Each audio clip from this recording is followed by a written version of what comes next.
Voici des modèles de pitch. Voilà ce qu'il ne faut pas faire. Voilà comment est-ce que on se présente aujourd'hui dans des réseaux. Voilà comment on démarre aussi des discours. On présente son nom, voire son CV, son âge, quand est-ce qu'on a créé son entreprise, ce qu'on vend, à quel problème on répond. Et puis derrière, le passage à l'acte, n'hésitez pas à... Je prends l'exemple de Céline. Je m'appelle Céline, je suis graphiste. Depuis 20 ans, j'ai créé ma société en 2014. Je fais des logos et des plaquettes pour les entreprises qui ont besoin de communiquer. N'hésitez pas à me solliciter pour toute demande. C'est un exemple type d'une personne qui vient se présenter. Qu'est-ce que vous percevez dans cet exemple-là? Est-ce que ça vous choque d'abord? Est-ce que c'est quelque chose que vous avez déjà croisé? Est-ce que c'est une des façons de vous présenter dans un réseau? Sophie? C'est assez basique et c'est marrant, je retrouve vraiment le côté je vais à l'essentiel. Ouais. Je vais dire l'essentiel, mais c'est tout en fait. Ouais. C'est un message qui est assez brut finalement. Qu'est-ce que t'en penses, Eric? Ah, je le trouve parfait. C'est bien, très bien. C'est nickel, t'aurais fait ça. Oui, clairement. Ok, c'est validé par Eric. Johan, on se présente comme ça aussi? Bah, c'est surtout le dernier, le passage à l'acte. N'hésitez pas à me solliciter pour toute demande, ça n'est pas super vendeur. C'est pas très engageant, hein. Ouais. T'as pas, vous allez voir, le n'hésitez pas, voilà, on le bannira. Je vous expliquerai pourquoi. Il est très scolaire, hein. C'est une présentation très scolaire. Je m'appelle, je suis graphiste depuis 20 ans. J'ai créé ma société en 2014. 2014, tu vois, quand tu me dis ça, j'ai créé ma société en 2014, je suis en train de calculer, je me dis, attends, 2023, 2024, la société, ça fait quoi? Ah, bah, ça fait 10 ans, en fait. Pourquoi tu me dis pas, j'ai créé ma société il y a une dizaine d'années? Tu vois, ça suffirait, en fait, ça serait parfait. Parce que 2014, je suis en train de calculer. Et j'oublie tout le reste. J'ai même pas écouté la fin. Je fais des logos et des plaquettes, ça manque d'exemples pour les entreprises qui ont besoin de communiquer. C'est tellement vague, c'est tellement impersonnel, voire général. Et n'hésitez pas, t'as raison, Johan, n'hésitez pas à me solliciter pour toute demande. Clairement, c'est comme quand tu dis à des amis, venez quand vous voulez, hein. Venez manger quand vous voulez à la maison. Si un jour on te dit ça, c'est que les gens ils ont pas envie de te voir en fait, hein. Donc, ils sont jamais venus à la maison. Enfin, moi, ça fait 2 ans, on leur a dit, vous venez quand vous voulez. Je sais pas s'ils attendent un carton d'invitation. Ça n'engage pas à l'action. Le passage à l'acte, vous allez voir, c'est fondamental et ça permet de bien clôturer un discours. Voilà l'exemple d'un pitch. Un pitch impactant qui va vous aider à convaincre ou en tout cas à vous présenter dans un réseau. Et vous allez voir qu'il n'y a même pas votre présentation. Comment est-ce qu'on peut démarrer ce pitch-là? Ça peut être un modèle qui peut vous intéresser dans une présentation, et puis à vous de voir si vous pouvez le calquer sur votre message. D'abord, le pourquoi. Je vous parlais du pourquoi, c'est fondamental. Le pourquoi va vous aider à faire adhérer votre auditoire. Vous voulez fédérer vos équipes. Vous voulez faire adhérer vos prospects, tes équipes, Johan, Eric, tes équipes aussi. Dites-leur pourquoi est-ce que vous allez faire ça. Plutôt de leur dire comment est-ce qu'ils vont faire ça. Ça a une vraie force. On attend de savoir pourquoi est-ce qu'on doit se lancer dans un process qualité. Pourquoi est-ce qu'on change notre façon de faire. Pourquoi est-ce que la e-réputation est une méthode indispensable pour être visible sur Google. Et explique-nous pourquoi. Donc voilà, l'idée c'est le pourquoi. J'insiste dessus. Vous allez voir qu'il y a d'autres façons d'accrocher, mais donner la raison le sens des choses à ceux qui vous écoutent. Quel est le problème? Quel problème est-ce qu'on a aujourd'hui? Ça peut être le problème de vos clients avec un exemple concret. Vous avez vu que j'ai mis exemple concret en gras. J'insiste sur ce point-là. Mettez des détails, mettez des exemples. Soyez singulier et vous toucherez tout le monde. Soyez général et vous ne toucherez personne. C'est une citation d'Arthur Rimbaud. Soyez singulier, mettez en avant des détails, des vrais exemples. Quel est le problème de vos clients? Vous pouvez citer un exemple. J'ai notamment collaboré avec ce client qui avait ce problème-là et vous rentrez dans le détail. Donnez-lui donnez-lui de la saveur à ce client. Comment vous l'avez rencontré? À quoi il ressemble? Quel était vraiment son problème? Donnez du détail. Souvent, on se dit, ouais, mais on s'en fiche, les gens aiment pas trop les histoires. Les gens adorent. Quand je dis les gens, le public, votre auditoire adore les histoires. On adore les histoires. Donc, vous êtes en train de construire une histoire et nous, on va se créer les images. On adore les images, donc donnez-nous des images. Quel est le problème aujourd'hui? Et puis, quelle solution est-ce...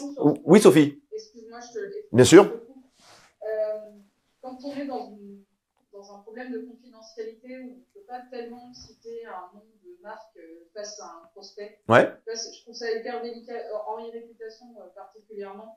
Tu vois, donner le nom d'un client avec qui on a bossé et dire il a eu tel problème, c'est une frontière qu'on ne peut pas toujours franchir. Du coup, est-ce qu'on peut trouver un truc un peu fictif, approchant, mais qui donne quand même du corps à ce qu'on raconte? Tu peux clairement être transparente et dire, pour des raisons de confidentialité, je peux pas vous donner la marque, je vais l'appeler Monsieur Martin. Monsieur Martin, il est gérant d'une grande société en restauration rapide. Voilà. Il travaille aux Arches d'Or. Alors tu donnes pas le nom, hein, mais les Arches d'Or, on connaît tous. Tu connais, Johan, les Arches d'Or? C'est le M, tu sais, les Arches d'Or. Ok. Bon, si tu veux trouver une analogie, mais après, bien sûr, la confidentialité, je peux pas vous donner son nom, mais je vais l'appeler Monsieur Martin. Monsieur Martin, il a une société spécialisée dans le commerce de vêtements. Ok. Donc l'idée, c'est de pouvoir se plonger, de s'immerger dans cette histoire. On va y venir aussi sur l'immersion. Quelle solution existe aujourd'hui pour Monsieur Martin? Je prends ton exemple, Sophie. Aujourd'hui, son problème, comment est-ce qu'il le résout? Eh ben, tous les soirs, il passe 2 heures sur sa tablette pour écrire un article de blog, pour travailler son référencement, pour refaire toute sa partie communication écrite. Et ça, c'est tous les soirs entre 21h et 23h quand les enfants sont couchés. Il fait ça dans son lit avec sa femme devant la télé. Voilà ta solution. Après, tu présentes ta solution. Immersion, imaginez que vous ne passiez plus 2 heures comme Monsieur Martin par jour, que vous preniez du temps aussi pour vous, pour votre famille, que cette partie-là, qui n'est pas votre expertise, vous la confiez à une agence qui est spécialisée dans cette partie. Et ben, je vous invite déjà à nous rencontrer. À voir comment est-ce que à voir tout ce que moi j'ai pu réaliser pour d'autres personnes. Je pourrais vous montrer la e-réputation de clients qu'on a déjà accompagnés, et je vous propose qu'on échange ensemble sur votre problème pendant 1 heure. Voilà, t'as un peu la construction de ton message de prospection. Qu'est-ce que toi t'en penses sur ça, sur cette approche? Ça me paraît bien. C'est un Ça me paraît plutôt adapté. on s'immerge. Ce que j'aime bien dans cet exemple-là, c'est que je vous ai emmené dans un lit avec votre femme peut-être, ou avec votre mari, et vous êtes vu avec la tablette en train d'écrire, en train de travailler en fait. Et là, t'as pas besoin de me dire je vais vous faire gagner du temps, mais j'ai très bien compris que tu allais me faire gagner du temps.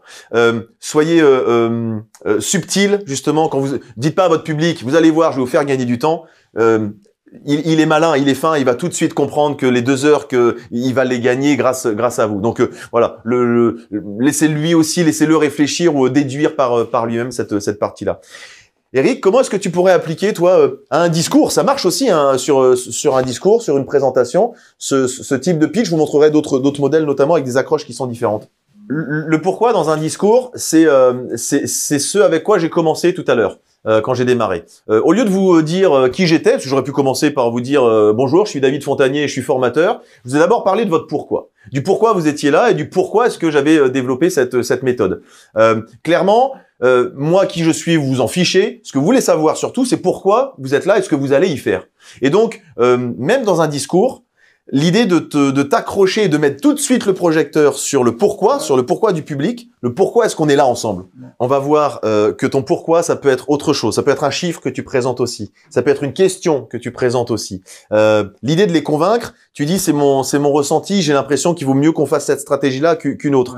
Ouais. Derrière ce feeling-là, il y a peut-être une histoire. Il faut que je vous raconte l'histoire de clients que j'ai vus. On peut l'appliquer aujourd'hui même sur... Tiens, imagine, alors t'as une fille de 11 ans. Vous avez des enfants, Johan? Tu as des enfants? Oui. Quel âge? 23. Ah oui, non, bah c'est très grand. Sophie, des enfants? Non, moi j'ai un chat. Ok, très bien. Alors pour le coup, j'ai des enfants et j'utilise ça aussi. Pourquoi est-ce que tu peux pas aller en pyjama à l'école ce matin? Eh ben, je vais t'expliquer pourquoi. Le problème, c'est que d'abord, tu vas être tout seul en pyjama, tu vas avoir froid. aussi. Et puis là, tu sors de la nuit et c'est quand même mieux de s'habiller pour pouvoir courir, pour pouvoir sauter en pyjama. On peut pas. Alors c'est quoi la solution? Bah la solution c'est de s'habiller d'abord. Imagine que tu choisisses aussi tes habits. Je sais que tu l'aimes bien ce pyjama Pikachu, mais imagine que ce soit toi voilà qui choisisse tes habits. On va ensemble choisir tes habits. Et bah, ce que je te propose de faire, c'est d'aller tous les deux dans ton placard. On va Pikachu, on le remettra ce soir, mais là voilà, on va t'habiller et puis on va trouver, je suis sûr, un t-shirt sympa que tu auras envie de montrer à l'école. Donc voilà, tu peux l'utiliser pour plein de choses, pour donner une consigne, pour transmettre un message. T'as des constructions qui sont toutes faites. Je vous montre et j'avance sur un autre.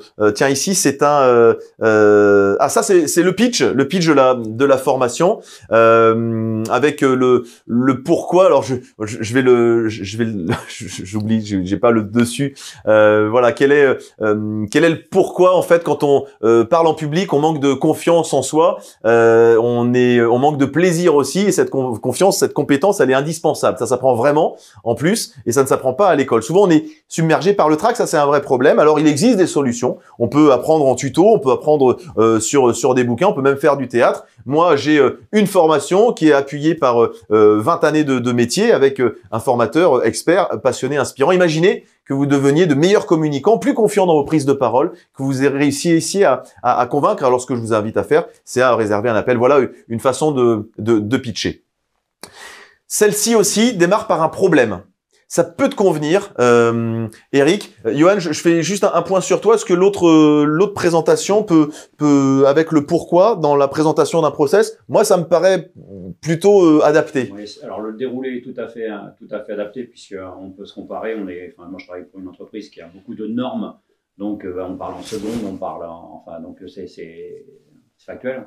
Mais c'est surtout dans le cas on est aussi amené par l'enseigne à être restaurant test. Et là, l'exemple, on n'en aura pas puisque ça sera nous l'exemple. Ouais. Donc c'est plus parler de nouveauté et de voir ce que ça peut apporter de servir aussi. Un test peut être aussi un test négatif. L'enseigne met des choses en place et se rend compte que parfois... Et ça peut ne pas marcher. Ça peut ne pas marcher, ouais, c'est ça. Quand j'ai démarré mes formations, j'ai testé ça dans des écoles. Ça fait une dizaine d'années que j'interviens dans les écoles de commerce et de communication. Et l'idée, c'est... Quand j'ai démarré, j'avais le syndrome aussi de l'usurpateur. Et quand j'ai démarré, j'ai dit à mes étudiants, je leur ai dit, je vais tester des choses sur vous. On va tester des exercices, des mises en situation. Et je vous préviens, il y en a qui vont pas fonctionner.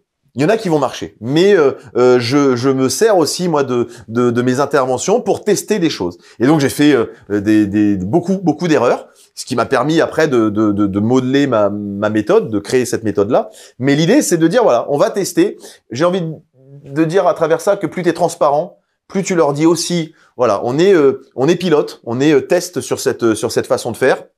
Pourquoi est-ce qu'on le fait? Alors c'est peut-être imposé, il y a peut-être voilà quelque chose qui est imposé, mais pourquoi? À l'arrivée, pourquoi? C'est pour être plus performant, pour être meilleur dans nos façons de faire, plutôt que de dire dans les process, parce que le process on le comprend pas trop, mais plutôt dans nos façons de faire, dans nos habitudes. Et puis si ça nous permet de gagner du temps, et voilà, ça sera bénéfique, j'ai envie de dire pour toute on va dire pour toute l'entreprise. Ouais, vas-y, Johan.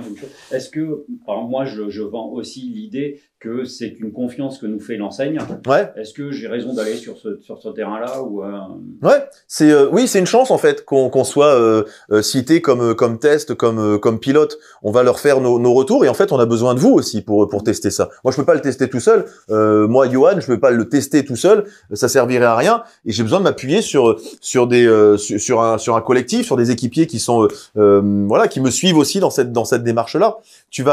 L'idée, c'est de les fédérer. L'idée, c'est vraiment de les réunir. Et de leur faire confiance en fait. Il y a quelque chose de la confiance derrière ça. Donc je crois que plus t'es transparent et plus on te fera confiance en fait dans cet objectif. On démarre par le problème. T'as vu qu'ici on se présente et tu peux te présenter à la fin. Et j'aime bien la présentation à la fin. Pourquoi j'aime bien? Parce qu'encore une fois, on n'est pas là, notre prospect, notre public n'est pas forcément là pour nous, il est là pour une solution, ou il est là pour un pourquoi, ou pour trouver, on va dire, une solution. Et le vous à la fin, Donc quel problème vous avez, quelle solution moi je vous propose. Imaginez qu'avec cette solution-là, eh bien on résolve plus facilement ce problème. Je me présente, je m'appelle Sophie et je vous invite à nous rencontrer davantage pour pouvoir vraiment appuyer votre solution et trouver la meilleure façon, la façon la plus pertinente de rendre votre réputation encore meilleure et de vous faire remonter dans les recherches Google. Le fait de se présenter à la fin va valider tout ce qui se passe avant.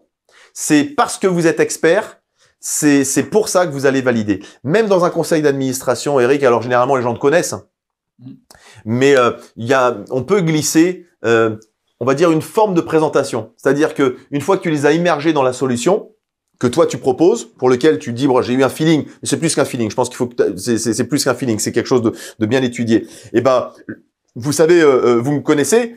Maintenant, moi, je peux vous dire que j'ai bien bossé cette solution. Je la connais très bien. Je suis convaincu que cette solution-là, que cette stratégie-là, c'est elle qui va pouvoir nous aider à développer, à être encore meilleur sur ce marché concurrentiel.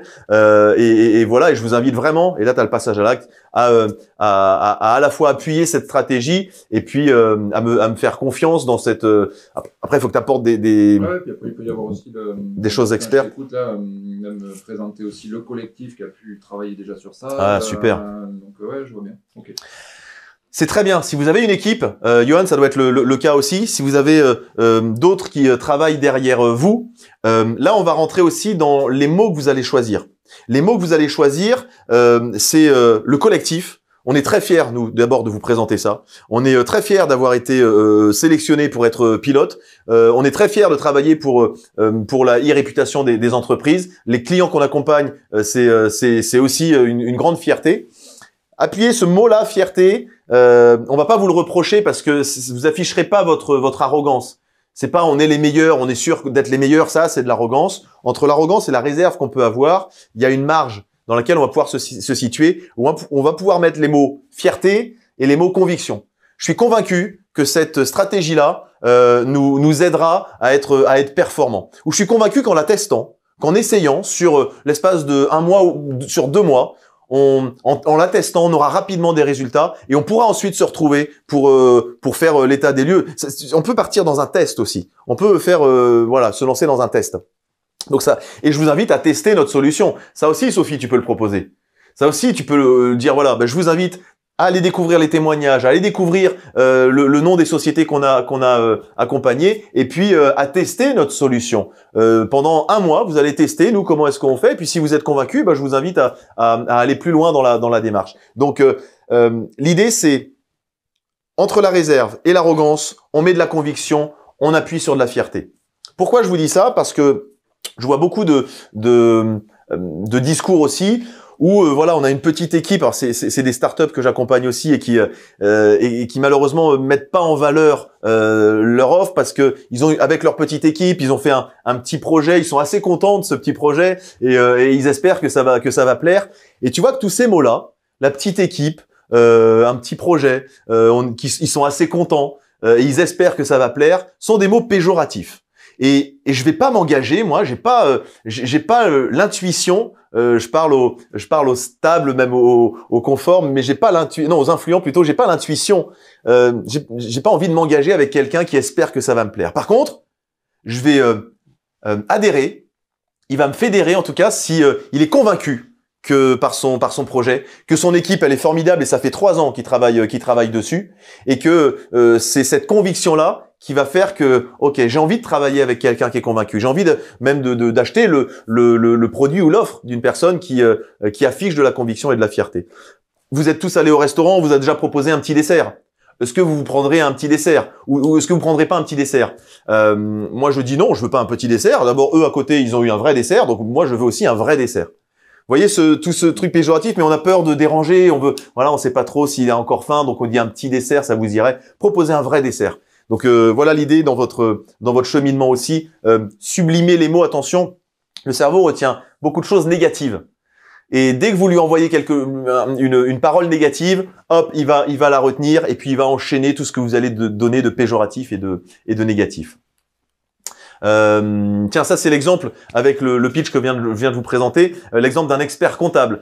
Quand on crée une société, on ne sait pas forcément par où commencer, alors être accompagné par un expert comptable spécialisé en start-up, c'est mettre toutes les chances de son côté. Imaginez, et ça c'est l'immersion aussi, imaginez avoir un partenaire disponible, pertinent. Je m'appelle Alexandre et avec mon cabinet, on accompagne plus de 50 nouvelles start-up. Rencontrons-nous mardi prochain pour connaître votre projet et découvrir notre accompagnement.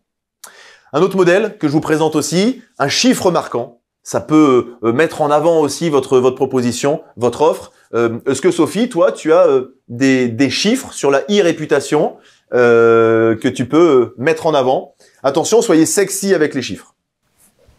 C'est trop difficile à quantifier les réputations. On a des indicateurs, mais en fait, on en a plusieurs qui sont liés entre eux et il faut déjà connaître un petit peu. Il faut déjà être sensible à ce milieu-là. Du coup, c'est vraiment compliqué de donner un chiffre, un truc qui va être hyper impactant. Ok. On peut, devant le conseil d'administration, Eric, présenter un chiffre. Présenter même 2 chiffres. Voilà, j'essaye d'imaginer, toi, comment est-ce que tu pourrais démarrer par la présentation d'un chiffre. Si vous décidez de mettre en avant des chiffres, que ce soit au début ou dans votre présentation, attention à être sexy avec les chiffres. Si on a 33,7% des golfeurs, un golfeur sur 3, ouais. Ok, soyez hyper, on va dire accessible, sexy avec les chiffres. Le cerveau est un mou cognitif. Il n'a pas envie de calculer, il n'a pas envie de réfléchir, il n'a pas envie d'aller chercher dans le dictionnaire. Donc même avec les chiffres, surtout sur les process qualité, ne balancez pas des tonnes de chiffres. Ça vaut aussi pour vos PowerPoint, on verra aussi comment est-ce qu'on fait des bonnes slides, mais ça vaut aussi pour les PowerPoint. Ne balancez pas des tonnes de chiffres, des choses indigestes. Et on en voit énormément. Voilà, soyez vigilants sur ce point-là. Soyez très sexy. Voilà, 1 sur 2, une société sur 2 qui travaille sa réputation connaît une croissance, connaît une croissance à 2 chiffres. Mais voilà, l'idée c'est d'être vraiment sexy là-dessus. Le problème, la solution, l'immersion. Je m'arrête sur l'immersion. C'est comment je plonge aussi mon auditoire dans cette solution. Et finalement, je vous rappelle, le projecteur, il est déjà sur votre auditoire. Donc, immergez votre public dans cette solution, dans cette stratégie. Et l'immersion, c'est imaginer ou découvrez, ou ressentez. Ressentez, vous, chef d'entreprise, que la réputation que vous avez sur Internet vous permette d'attirer davantage de clients, que vos demandes soient, grâce à notre solution, plus nombreuses sur votre back-office. Donc voilà, toute cette partie-là, ça nous aide à comprendre comment est-ce que votre solution va répondre aux problèmes. Est-ce qu'on a de l'immersion, Johan, dans le process qualité? Ça peut, imaginer que grâce à notre process, que le test là, permette ensuite à tous les restaurants de la firme, d'adopter ces process qualité, qu'on soit encore meilleur dans nos façons de faire, qu'on gagne aussi du temps dans nos façons de faire. J'essaye de... Moi, ce serait plus le premier, c'est qu'en fait, on dit inondé de chiffres. Ah ouais. Inondé de chiffres, que ce soit en termes de gestion, en termes de rapidité de service, en termes de sécurité alimentaire. On ramène ça à des ratios. Donc, c'est pas... Enfin, justement, j'ai retenu ce que tu as dit, et pas trop de chiffres. Pas trop de chiffres. Ouais, c'est ça. Pas trop de chiffres. Ouais, on a envie souvent de présenter, on aime bien faire des slides avec plein de graphiques, avec plein de chiffres. Et se comparer, quoi. Et se comparer, c'est-à-dire? En fait, donc là, je travaille pour 13 restaurants et tu fais des comparatifs entre les autres restaurants et après, voilà, c'est ça, c'est multiplié par 13, multiplié par 1. Tu fais ça avec du PowerPoint? Oui. Ok. Si jamais, et ça arrive, qu'on n'a pas le choix, d'avoir des slides plus performantes. Là, tu fais une comparaison entre 13 restaurants. Si jamais vous faites une présentation avec des chiffres et des graphiques, c'est vous qui allez attirer l'œil sur telle ou telle donnée. J'attire votre regard sur ce chiffre-là. Évidemment, vous avez un grand graphique là. L'idée, c'est de pas analyser tout le graphique, mais j'attire votre œil sur ce chiffre-là. Donc, c'est à vous d'être ludique et d'animer finalement votre slide. Ça sert à rien de dire à votre public, allez-y, lisez et comprenez vous-même. Moi, ce que je vais faire, je vais attirer votre attention sur tel ou tel chiffre. Et pourquoi j'attire votre attention sur ce chiffre? Pensez au pourquoi aussi à chaque fois. C'est parce que c'est ce restaurant-là qui manque de performance ou sur lequel on va appuyer, ou si c'est ce restaurant qu'on aimerait aussi saluer et féliciter. Donc Voilà, pensez aussi à attirer l'œil de votre auditoire sur les chiffres. Une accroche qui est souvent utilisée, Ouais, c'est pas mal, ça. que j'adore, qui est déjà validée par Eric. Posez une question, une auto-question. Clairement, vous partagez avec votre auditoire en fait. Vous êtes déjà en connexion avec votre auditoire parce que vous lui posez une question. Posez-lui une bonne question, ou en tout cas une question, il n'y a pas de bonne ou de mauvaise question, posez-lui une question fermée, c'est mon conseil. Si vous lui demandez est-ce que vous aimez bien les pizzas hawaïennes, vous n'aurez pas de réponse. En revanche, l'art de poser une question, ça s'apprend, et on va l'apprendre aussi ensemble. Je vais vous demander de démarrer votre pitch, votre présentation, par une question. Alors, soit vous l'appliquez sur l'un de vos discours, soit vous l'appliquez sur votre présentation personnelle. Ok. L'idée, c'est de trouver une question pour accrocher. Comment est-ce qu'on va poser une question? Je vais vous donner moi mes outils, mes techniques. Poser une question fermée. Qui, parmi vous, levez la main, aime la pizza hawaïenne? Ok, personne. D'accord. Qui parmi vous, tiens, levez la main. Qui a des enfants? Ok. Pardon, tu me poses la Ouais, question. je te posais vraiment la question, Eric. T'aimes pas la pizza hawaïenne? Non, T'aimes pas? Ok, très bien. je serais peut-être dans le... Ok, c'est bien. Mais des fois, je te parle. Hein. Des fois, on est ensemble. Hein. Et tu vois, la technique de à la fois vous regarder et à la fois regarder, c'est pas évident. C'est un vrai, ça jongle, hein, ça jongle. Et puis là-dedans, ça jongle. Ça veut dire que je parle fort aussi pour vous. Vous allez en avoir plein les oreilles tout à l'heure. Je parlerai peut-être un peu moins fort, Sophie, tout à l'heure, mais comme j'ai l'impression que t'es loin, ça me fait parler plus fort. Mais tu m'entends bien, hein? Ah oui, en fait, j'ai des écouteurs dans mes oreilles, donc je les vois pas, mais... D'accord. Parce que nous, on l'entend très bien. Parce que eux, ils m'entendent très bien. Ils en ont marre déjà. Non, mais je vais baisser le volume. Tiens, c'est très bien parce qu'on va faire une parenthèse sur la prise de parole. Tu sais, on serait autour de la table. J'aurais pas cette façon de parler. Je parlerais beaucoup moins fort déjà. Comme vous êtes là, l'idée c'est aussi de vous considérer avec une voix plus forte. Et ça vous aidera aussi pour la deuxième journée de pousser votre voix.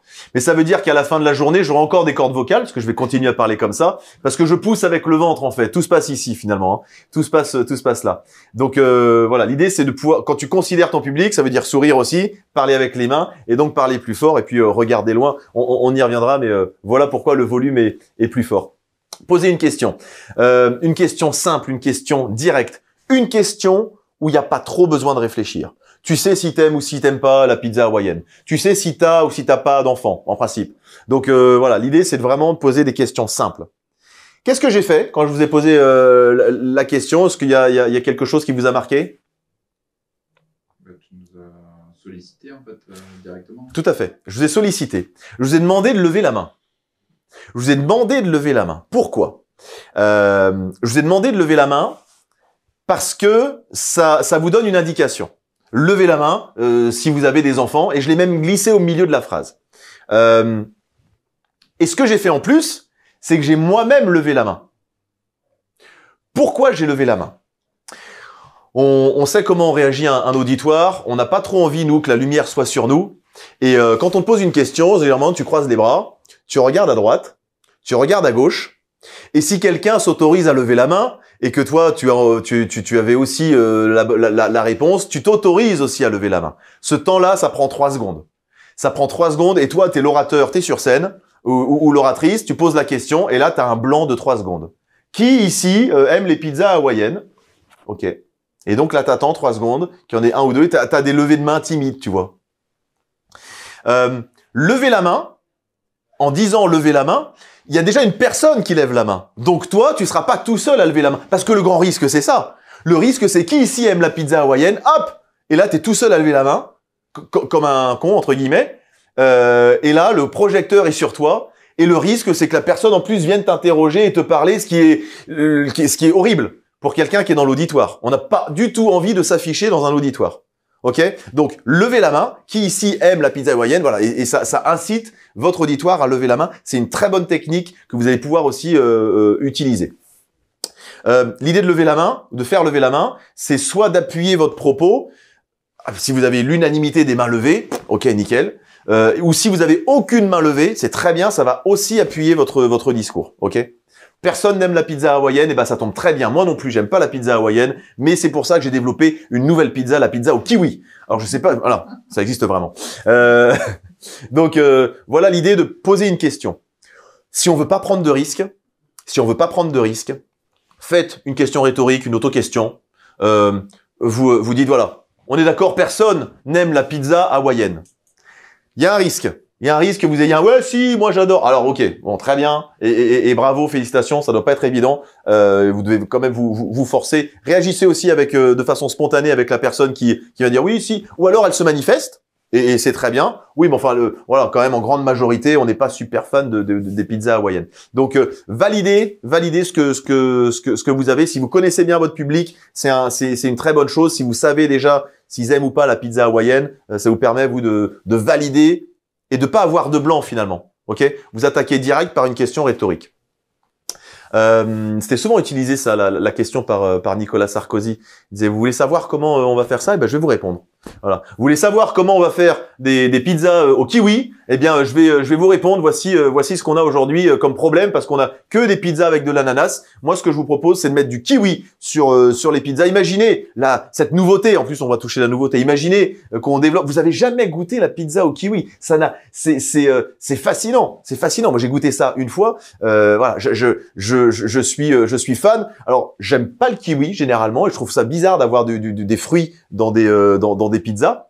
Mais voilà, je suis devenu expert en pizza au kiwi. Moi, ce que je vous invite d'abord, c'est à déguster et à partager ensemble une pizza au kiwi. Voilà, tu peux avoir un pitch comme ça. Voilà, pizza au kiwi. En soi, je suis pas complètement convaincu. Voilà des idées des façons de répondre aux questions. Posez les questions fermes. Évitez les questions est-ce que. Parce que la question est-ce que quelqu'un a déjà une bonne réputation? Demande plutôt qui a déjà travaillé sa réputation. Plutôt que est-ce que. Le est-ce que, ça veut dire que les gens vont devoir répondre. Et généralement, t'as des oui, machin, t'as pas vraiment de réponse. On l'aura le support. Ouais, vous l'aurez le support en effet. Vous avez toutes les slides qui sont projetées pour le retravailler depuis chez vous. Donc voilà, et donc le public va pas lever la main spontanément. Mais donc posez-lui des questions qui marchent, des questions qui sont vraiment pertinentes.